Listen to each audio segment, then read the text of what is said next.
Hi there, and welcome to Tea with Bree, where you get all the spill on all the true crime.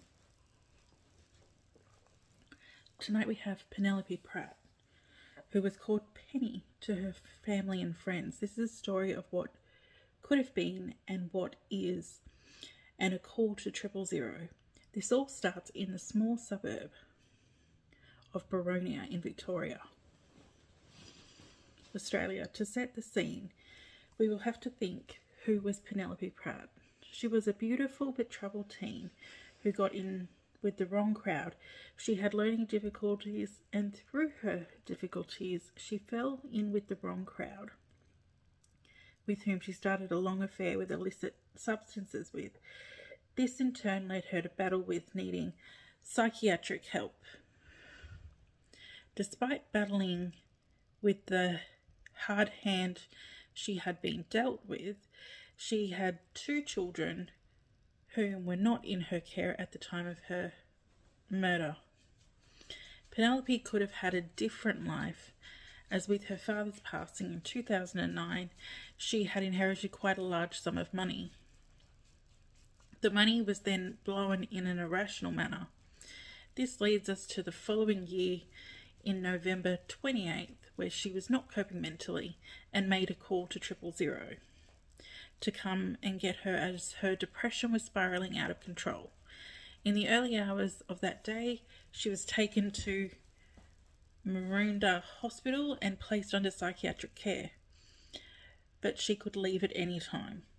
At 11 p.m. that night, 2 men had arrived, to that being James Potter and Aaron Gibson.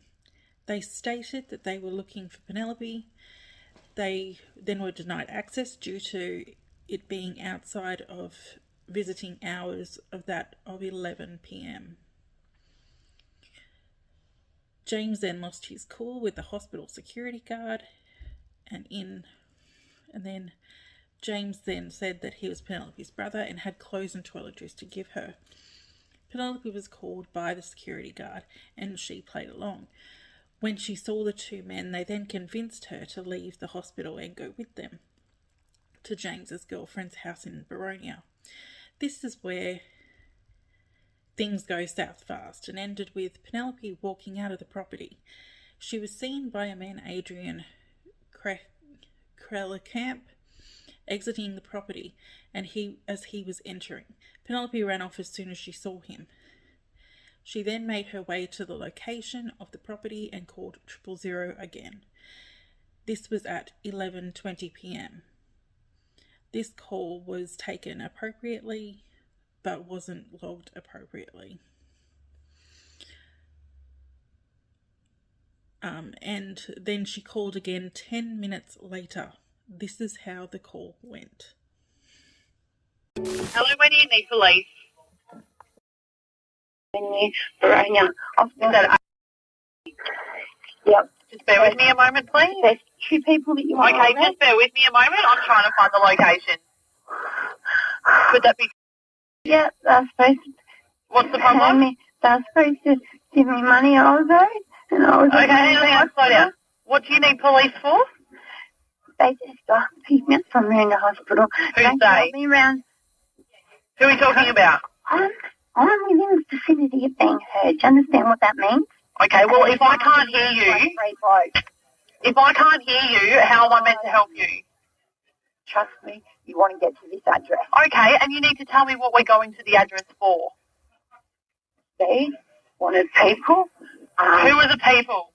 James Potter or Mendez or whatever his name is. Sorry, what's his name, James what? Potter or Mendez. I don't know if he's going to get me bashed. He may not. Okay, well, you need to tell me what you want me to send police there for, please. Because he's wanted. For what? Dangerous.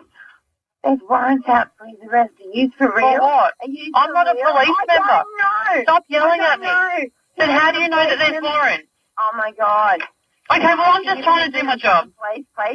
Okay, if you want to speak to them, you'll have to call them directly. Do you want me to send police or not? Yes. Okay, then you need to answer my question. I'm hiding in a bush answering your question. Why are you hiding in a bush? Oh, my God. Oh, my God. Why are you hiding in a bush? Oh, my God. Oh my God, what? Police, I'm three violent offenders. What are you hiding in a bush for? Because I'm ringing the police. I'm three violent offenders. How do you know these three violent people? Through a friend of mine that's not really a friend, a cageable lady. What is your name, please?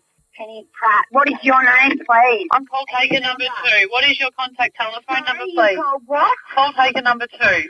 So why are these three people violent? What have they done? Oh my God. Can you stop saying, oh my God, Penny? Business. Okay, well, it is my business if you want me to send police, but you can either answer questions or you don't. Penny, then.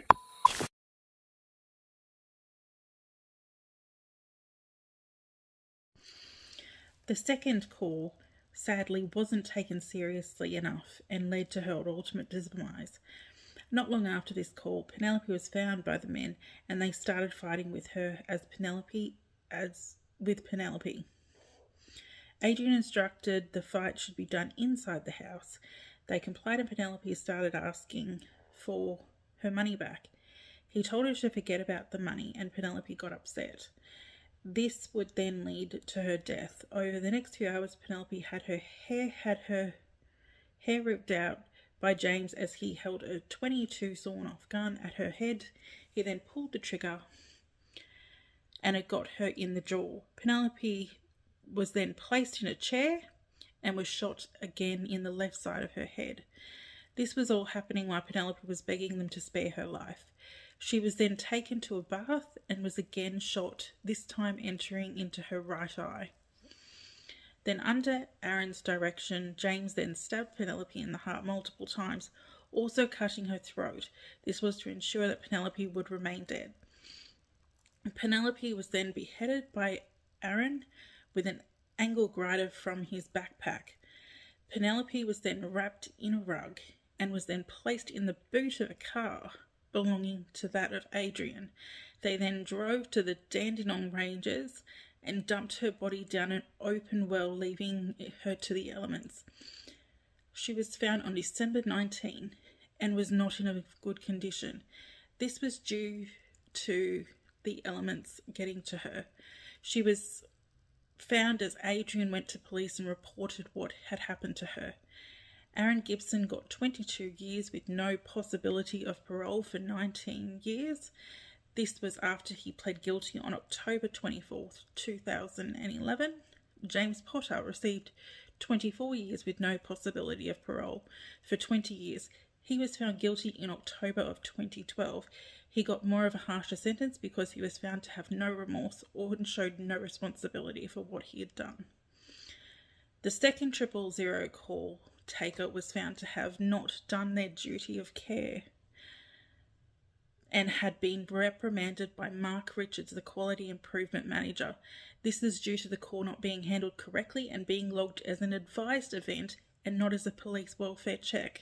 Penelope's mother believes that had the call taker acted accordingly, then her daughter may have had a completely different series of events, as it may have been prevented or the men may have been caught in the act. With that, I hope that you can make it to the next Friday for another episode where we spill the tea with Crime with Bree. Oh. I mean, we spill the tea because it's tea with Bree, not crime with Bree. I don't want to do any crime. So yeah, next time, get your tea ready.